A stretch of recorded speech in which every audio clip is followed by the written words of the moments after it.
Bendita Esperança, com o pastor Eliezer Freitas. Jesus Cristo poderá voltar ainda hoje. Se ele não voltar, estaremos esperando por ele amanhã.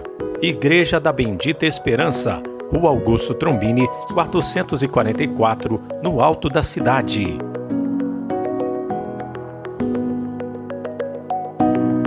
Mas o que profetiza, fala aos homens, edificando, exortando e consolando. A paz seja convosco, meu irmão, minha irmã. Estamos aqui mais uma vez nesta quinta-feira para continuarmos falando a respeito desse assunto muito importante.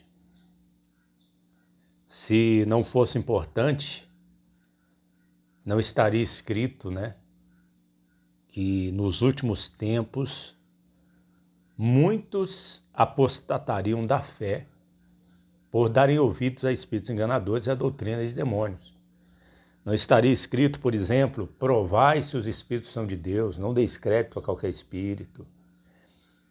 Jesus não teria dito, acautelai-vos dos falsos profetas que vêm até vós, vestidos como ovelhas, não é verdade? Então é um assunto muito importante. Nós vemos, como nós temos falado, de 1990, 30 anos para cá, as igrejas evangélicas cresceram muito. Elas ficaram muito numerosas no Brasil, na África, na América Latina, principalmente. Mas os falsos profetas também ficaram muito numerosos. E nós sabemos que junto com os falsos profetas vêm os falsos ensinos também. E nós temos visto ultimamente muitos que pensam que a piedade é fonte de lucro, muitos que andam mercadejando a palavra de Deus, usarem a Bíblia para ganharem dinheiro. Simplesmente isso, para ganharem dinheiro. E têm conseguido. E a melhor maneira de fazer isso, ganhar dinheiro com a Bíblia, para eles, é usar versículos fora do contexto. E hoje eu tenho alguns exemplos aqui, mais alguns exemplos. Vamos ler em Joel capítulo 3:10. Veja esse versículo de Joel 3:10. Forjai espadas das vossas enxadas e lanças das vossas foices. Diga ao fraco, eu sou forte. Diga ao fraco, eu sou forte. Veja, meu irmão, minha irmã, essa frase tem sido usada por muitos para dizer para as pessoas o seguinte: olha, você é fraco, mas você precisa dizer que é forte e você deve se animar, se esforçar, dizer que é forte, pegar o envelope, colocar o seu dinheiro, a sua melhor oferta, na luta contra o mal, porque a sua guerra é contra a miséria, é contra a pobreza, é contra as forças do mal. Então você precisa ser forte, porque você está numa guerra contra o mal. E eles chegam até mesmo a dizer que é um mandamento de Deus, que Deus está mandando o fraco dizer que é forte. Mas será que isso é verdade? Nós vamos saber daqui a pouco. Nós vemos hoje em dia, se você procurar na internet, você vai achar banners de campanha, envelopes, até camisa, olha aí. Olha essa foto aí, dessa camisa. Diga ao fraco, eu sou forte. Tá vendo? Isso é só um exemplo, E eu peguei alguns textos aqui. Por exemplo, esse texto que você está vendo aí agora é escrito por uma denominação que estava fazendo a campanha do Diga ao fraco, eu sou forte. Eles colocaram assim: você está enfrentando problemas em alguma área da sua vida? Você sente um desgaste por causa deles e já não sabe o que fazer? Você já se rendeu? Já perdeu a esperança? Então saiba que Deus lhe escolheu. Que lindo, né, meu irmão? Que lindo! Quem está sofrendo, lê isto aqui ou ouve, fica bem feliz, né? É agradável ouvir dessas palavras. Saiba que Deus te escolheu. Aí continua, na Bíblia está escrito, olha o versículo que eles vão citar. Forjai espadas das vossas enxadas e lanças das vossas foices. Diga ao fraco, eu sou forte. Joel 3,10. Olha aí. Ou seja, usa um versículo que não tem nada a ver com a situação. Daqui a pouco nós vamos mostrar o porquê não tem a ver. Olha esse outro trecho, né? Aí já é de um bispo muito famoso que escreveu: quando o Altíssimo falou sobre usar as enxadas e as foices, objetos utilizados para cultivo agrícola e não para a guerra, ele quis dizer que aquelas pessoas deveriam usar aquilo que lhes estivesse disponível. Observa, vai observando aí. Quando ele diz que as pessoas devem usar, ele já está de olho no pouquinho de dinheiro que a pessoa tem. Para Deus não importa a sua condição. Veja que ele já está pensando na condição financeira da pessoa. Não importam os seus recursos. Olha aí. A cada frase que nós vamos lendo vai ficando mais claro. Não importa se você teve oportunidade de estudar ou não. Veja que ele está pensando no material, na condição financeira da pessoa. Ele tem poder para transformar completamente a sua vida. Veja que ele não está pensando na vida eterna, ele está pensando na vida aqui na Terra. Você já tem o que precisa para mudar a sua história, a sua vida. Não importa o quão pouco seja. Ele, traduzindo para você que está me assistindo, ele está dizendo aqui que você tem pouco dinheiro, mas isso aí já serve para você colocar no envelope e colocar lá no altar. E ele continua, não importa o quão pouco seja, o que você tem é o suficiente, e quanto menos, melhor. Quanto mais as chances forem pequenas, para você, melhor, porque a glória de Deus vai ser maior na sua vida, completou. No podcast Inteligência para a Sua Vida, o bispo ainda acrescenta que esse versículo é uma ordem de Deus para o seu povo, confira. Viu só? Ele ensinando para o povo que isso é uma ordem de Deus para o seu povo. Que povo? A igreja? Não é ordem para a igreja isso aqui, nós vamos ver daqui a pouco. Povo de Israel? Também não. Deus não está mandando o povo de Israel dizer que é forte. Nós vamos mostrar. Então ele está mentindo. Obviamente que se o Espírito Santo não nos ajudar, nós somos enganados. Porque é muito sutil. Ele está falando de coisas boas. Ele está usando a Bíblia. Mas Satanás usa a Bíblia também. Satanás é sutil, ele é astuto. A palavra de Deus não diz as astutas ciladas do diabo? Não está escrito assim? Astutas ciladas do diabo? Pois é, meu irmão. Antes de mostrar o porquê que está errado, que não é mandamento de Deus, que você que é fraco diga que é forte, eu queria citar alguns exemplos da Bíblia da palavra forte. Por exemplo, olha aí, Josué capítulo 14, versículo 1, Caleb ele disse que era tão forte como no dia que Moisés o enviou. Caleb ele disse que era tão forte como no dia que Moisés o enviou. Só que ele está falando aí da sua força física, Uma pessoa que é forte fisicamente, ela pode dizer, eu sou forte fisicamente. Mas não é que Deus está mandando ela dizer. Não se encaixa aqui nesse versículo. Vamos outro exemplo. Romanos 15, 1. Eu não estou colocando o versículo, mas você pode Você pode conferir depois. Romanos 15:1. O apóstolo Paulo, ele diz que nós que somos fortes devemos suportar a fraqueza dos fracos. Detalhe, ele não está dizendo que estes fracos devem dizer que são fortes. Aí estava uma boa oportunidade para Paulo dizer assim, nós somos fortes, vocês são fracos. Não, está escrito, meus irmãos, diga o fraco, eu sou forte. Mas ele está dizendo que nós devemos suportar a fraqueza dos fracos, porque eles vão continuar fracos. Certo ou errado, meu irmão? Sim ou não?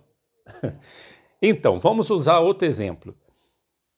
Josué 1:9 diz assim, ou melhor, diz assim não, né? Depois você confira. Deus fala para Josué, ser forte e corajoso. Detalhe, Deus disse para ele ser forte. Não é Josué que está dizendo, eu sou forte.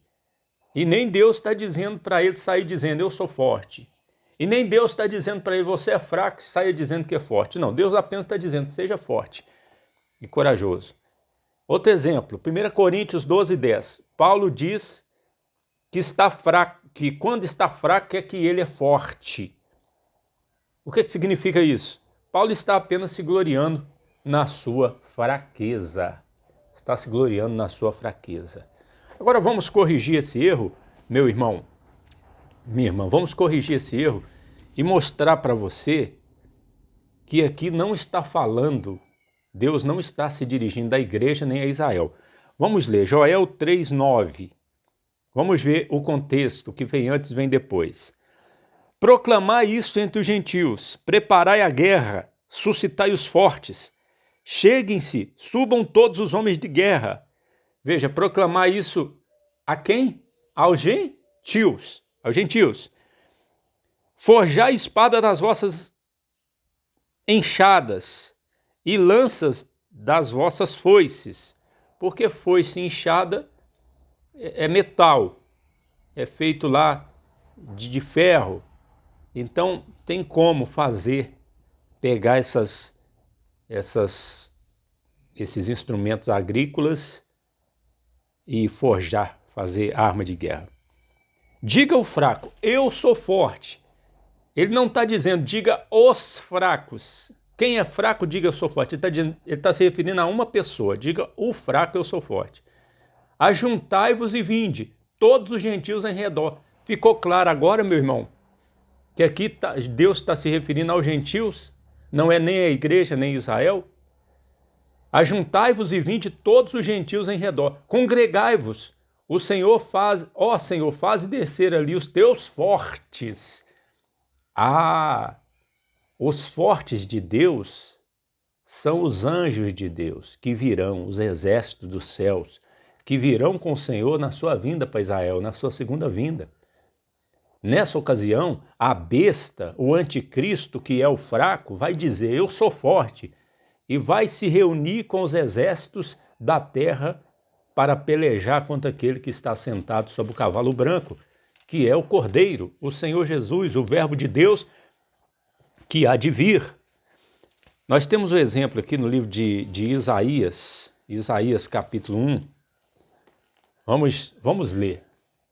Diz assim, Isaías capítulo 1, versículo 24. Portanto, diz o Senhor dos exércitos, o forte de Israel. O Senhor realmente, ele não é fraco, ele é forte. O forte de Israel. Tomarei Tomarei satisfações dos meus adversários e vingar-me-eis dos meus inimigos. Lembra do dia da vingança do nosso Deus? É para tomar satisfação dos adversários de Deus e para vingar dos inimigos dele. Voltarei contra ti a minha mão e purificarei inteiramente as tuas escórias e tirarei-te toda a impureza e te restituireis os teus juízes como foram dantes e os teus conselheiros como antigamente. Então te chamarão cidade de justiça, cidade fiel. Aqui ele está dizendo para Israel. Sião será remida com juízo e os que voltam para ela com justiça, mas os transgressores e pecadores estarão juntamente destruídos, e os que deixarem o Senhor serão consumidos. Porque vos envergonhareis pelos carvalhos que cobiçaste, e sereis confundidos pelos jardins que escolhestes, porque sereis como o carvalho ao qual caem as folhas e como o jardim que não tem água. Aqui está falando do dia da vingança do nosso Deus. Isso vai acontecer para Israel e para os gentios, para os adversários do Senhor. E o versículo 31 diz: e o forte se tornará em estopa. Quem que é o forte? O anticristo. E a sua obra em faísca, que é o seu império. E ambos arderão juntamente, e não haverá quem os apague. Está vendo? Agora vamos em Daniel, capítulo 2, versículo 41. Diz assim a palavra de Deus: e quanto ao que viste dos pés e dos dedos, em parte de barro de oleiro, em parte de ferro, isso será um reino dividido. Contudo, haverá nele alguma coisa de firmeza do ferro, pois viste o ferro misturado com barro de lodo. E como os dedos dos pés eram em parte de ferro, em parte de barro, assim por uma parte o reino será forte, por outra será frágil. Então aqui está falando do último império. Aqui está falando, se você ler o contexto aqui, você vai ver que está falando do último império mundial, que vai ser o império do anticristo, e vai ser em parte frágil e em parte forte. Mas ele, o anticristo, ele é um fraco. Se comparado com o forte de Israel, ele é fraco. Mas ele vai dizer, eu sou forte. E com essa ideia é que vai acontecer o que está escrito aqui, em Apocalipse 19, 19. E vi a besta e os reis da terra e os seus exércitos reunidos para fazerem guerra contra aquele que estava sentado sobre o cavalo e o seu exército, tá vendo? E a besta foi presa e com ela o falso profeta. Por que a besta, meu irmão, minha irmã, vai ter coragem de se reunir para fazer guerra contra Jesus? Porque ele, sendo fraco, ele vai dizer que é forte. Então, quando Deus diz lá em Joel 3,10, diga o fraco, eu sou forte, é uma profecia que vai se cumprir em Apocalipse 19, 19. E a besta foi presa e com ela o falso profeta, que diante dela fizeram os sinais, com que enganou os que receberam o sinal da besta e adoraram a sua imagem. Estes dois foram lançados vivos no lago de fogo, que arde com enxofre, e os demais foram mortos com a espada que saía da boca do que estava sentado sobre o cavalo. E todas as aves se fartaram das suas carnes. Viu só? Viu só, meu irmão, minha irmã, o que está dizendo em Joel 3,10? É uma profecia a respeito do fim. Então diga ao fraco, eu sou forte. É uma profecia. O anticristo é o fraco, ele vai dizer que é forte. Então é uma mentira, é um engano usar esse versículo para tentar tirar dinheiro das pessoas. Eu queria corrigir esse bispo, muito inteligente, por sinal, né? Inteligente para tirar dinheiro das pessoas. A inteligência fora do comum. Ele diz que é mandamento de Deus. Se for mandamento de Deus, Paulo está pecando quando ele diz aqui em 2 Coríntios 11, 29. Olha só o que Paulo diz. Quem enfraquece que eu também não enfraqueça? É uma pergunta. Quem se escandaliza que eu não me abrase? Se todavia, ou melhor, se convém gloriar-me, gloriar-me-ei no que diz respeito à minha fraqueza. Viu só? Paulo dizendo que ia se gloriar na sua fraqueza, não na sua força. Mas os falsos profetas estão mandando o povo gloriar na sua força. São fracos, mas estão dizendo, não, diga que você é forte. E as pessoas estão tendo a mesma atitude que o anticristo vai ter. Enganar a si mesmo. É fraco, está dizendo que é forte. Quando nós reconhecemos a nossa fraqueza, nisso está a nossa força. E não há engano nisso. Graças a Deus. Vamos concluir aqui com João capítulo 15, versículo 5. Diz assim: eu sou a videira, vós as varas. Quem está em mim e eu nele, esse dá muito fruto, porque Sem mim, nada podeis fazer. O que nós podemos fazer sem o nosso Senhor Jesus, não é verdade? Então vamos ter mais humildade e vamos reconhecer nossas fraquezas, sentir as nossas misérias. Que Deus dá graça aos humildes e Ele resiste aos soberbos. Graças a Deus. Eu queria que você também olhasse esse outro exemplo no Salmo 2, versículo 8. Olha o que está escrito. Só mais um exemplo nesse vídeo de hoje. Olha só, Salmo 2, 8. Pede-me e eu te darei os gentios por herança. Tem algumas traduções que diz nações. E os fins da terra por tua possessão. Eles pegam esse versículo isoladamente e aqui nascem duas heresias. Alguns dizem o seguinte, não, é o seguinte, Deus está mandando nós pedirmos nas nações, então significa que nós devemos pedir as nações para Cristo. Isso aqui indica que se nós pedirmos, nós vamos conquistar todas as nações com a pregação do Evangelho. Então vamos fazer missões, enquanto vamos fazendo missões, vamos pedindo a Deus as nações. É nós que temos que pedir. Está errado isso. Eu vou mostrar daqui a pouco. A segunda heresia é a pior, né? O sujeito diz assim, olha, tá vendo? Deus está mandando você pensar grande. Você tem que pedir as nações a Deus. Você tem que pedir riquezas a Deus, que Ele vai te dar as nações, te dar riquezas, bens materiais. Isso aí é uma heresia também. Nós vamos dizer por quê daqui a pouco. Mas eu tenho alguns exemplos aqui. Vamos primeiro ao exemplo. Alguém escreveu, eu até cortei aqui, já nem sei, nem lembro quem que escreveu, mas está na internet. O diálogo pede-me e te darei do Salmo não retrata uma possibilidade, mas uma realidade. As nações são do Senhor Jesus. Ele as conquistou na cruz.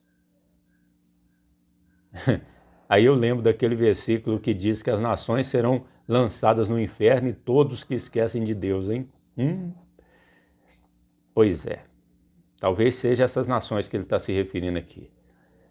Ele as conquistou na cruz e uma a uma as buscará por intermédio da pregação do Evangelho de sua igreja.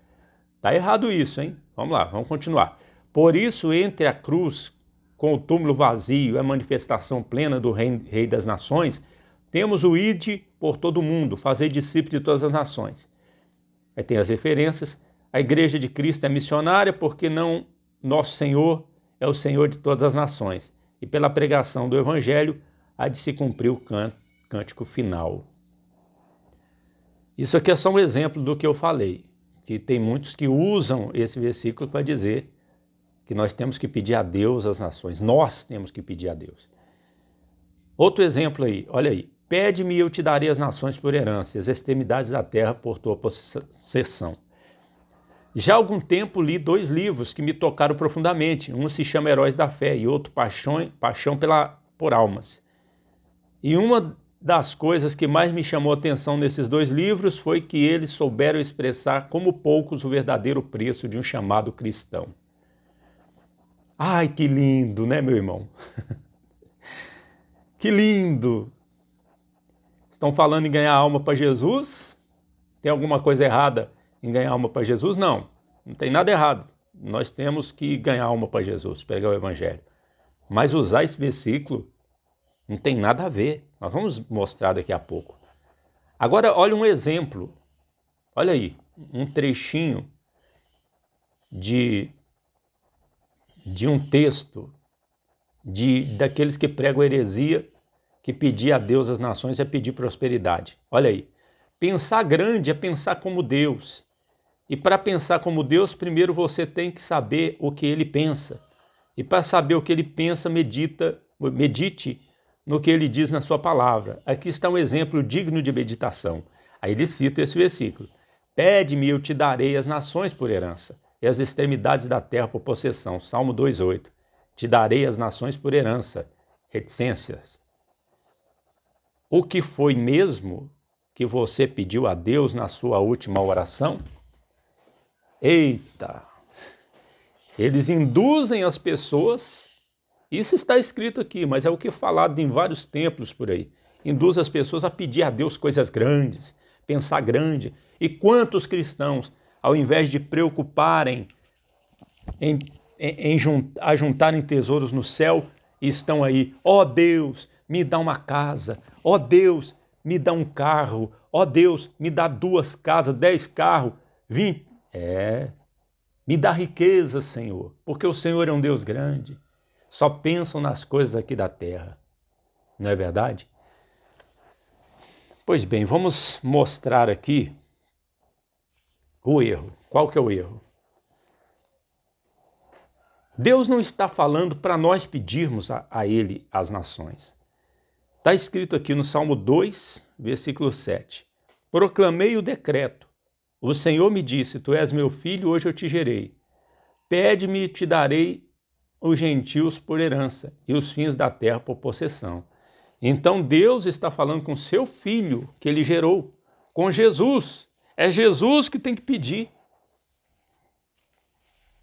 Aqui em Hebreus, vamos lá em Hebreus, capítulo de número 1, diz o seguinte, olha só, versículo 5.